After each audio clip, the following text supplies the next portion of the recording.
The Republican candidate is leading in a special election for Ohio's 12th congressional district, but yesterday's race is still too close to call. Troy Balderson leads Democrat Danny O'Connor by less than 1 percentage point.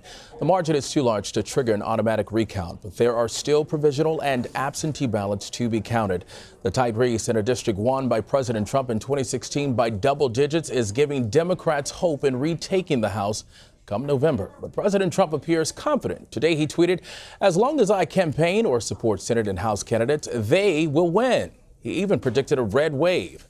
Ed O'Keefe has more from Ohio. Can you believe how close this is? Declining to concede, Democrat Danny O'Connor says he's waiting until all votes are counted. We need to make sure that this process is respected because too many people have worked too hard. Too many people want to have a real voice in Washington. But Republican candidate Troy Balderson declared victory, leading by less than 1 point. I'm going to promise to you that I'm going to work relentlessly for this 12th congressional district. Republicans have controlled this suburban congressional district for more than 30 years and usually win by double digits. But in the final weeks of the race, O'Connor closed the gap by calling for new leadership in Washington. Ohio Democratic Chairman David Pepper. So if we can learn the lessons from this, talk to swing voters, I actually think we have a chance to do great things all over the state. Troy Balderson, he is the guy. Another factor in Ohio, President Trump, who won the district by 11 points in 2016 and campaigned for Balderson over the weekend. We have a man that's going to fight for you. He's going to fight for Ohio. Mr. Trump tweeted late Tuesday that because he showed up in Ohio, there was a big turn for the better. Now Troy wins a great victory. I'd like to thank President Trump. But some Democrats said the president's visit here drove them to the polls. I get a sense him coming probably made you even more determined to vote for Absolutely. the Democrat. I was going to vote anyway, but that definitely pulled me out. Joining me now is Scott Wong. He is a senior staff writer for The Hill. Scott, thanks a lot for joining us.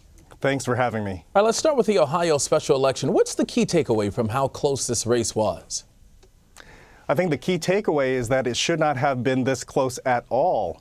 As you pointed out, this is a ruby red Republican district. President Trump won it by 11 points just a couple years ago. 4 years before that, Mitt Romney won it by 12 points.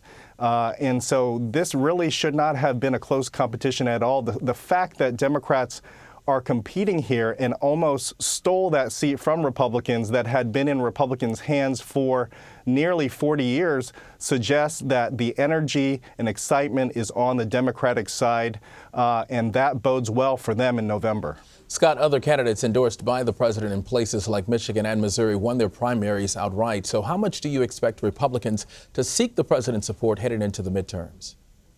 I think Republicans are well aware that if you win that presidential endorsement from Trump, it is a very good sign. We saw out in Kansas last night, Chris Kobach, a Trump ally who received the president's endorsement just days ago, is narrowly leading the incumbent governor in the Republican primary there.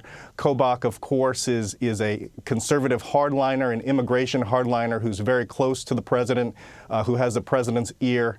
And it just goes to show there and in places like Florida with Ron DeSantis leading in his gubernatorial race, those presidential endorsements really do matter. Let's talk about the Democrats. It was a big night for women candidates. At least 8 will be running for governor in November. What other trends and takeaways are we seeing from the Democrat primary races? I think there's some news that came out of Michigan last night. A woman by the name of Whitmer won her Democratic primary for governor there. She beat back a challenge from a progressive candidate who was backed by Bernie Sanders and Alexandria Ocasio-Cortez, who, of course, upset Joe Crowley, the progressive, upset Joe Crowley in New York just last month. I think the key takeaway there is that progressives had sort of a bad night after really storming onto the stage with Alexandria Ocasio-Cortez's victory last month. And so, there's sort of an internal war that's happening both on the Democratic side with the establishment and progressives, and then also on the conservative side with conservatives and more establishment Republicans. All right, also making headlines again, Republican Congressman Chris Collins of New York was indicted today on insider trading charges. What can you tell us about the allegations? Well, the allegations stem from an Australian pharmaceutical company that Chris Collins was actually the largest shareholder of. He sat on the board of directors. He was very intimately involved. He would fly to Australia for board meetings. He was speaking with a number of folks back in his Buffalo area district about investing in the company. He would, on Capitol Hill, lawmakers told me that he would pitch the stock to them and try to get them to invest in this pharmaceutical company. When the pharmaceutical company was not able to produce a successful product, the CEO called Chris Collins and told him that things are looking really bad. Chris Collins then, according to federal officials, tipped off his son, told his son to go ahead and sell stock.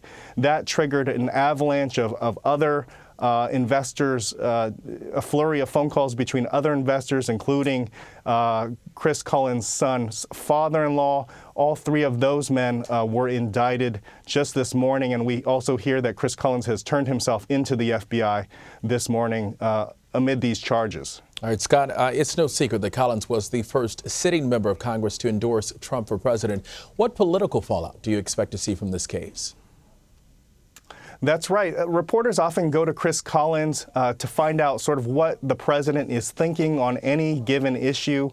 And so Chris Collins was the first member of Congress to sort of take a gamble on the president and first to come out in support of President Trump during the 2016 primary.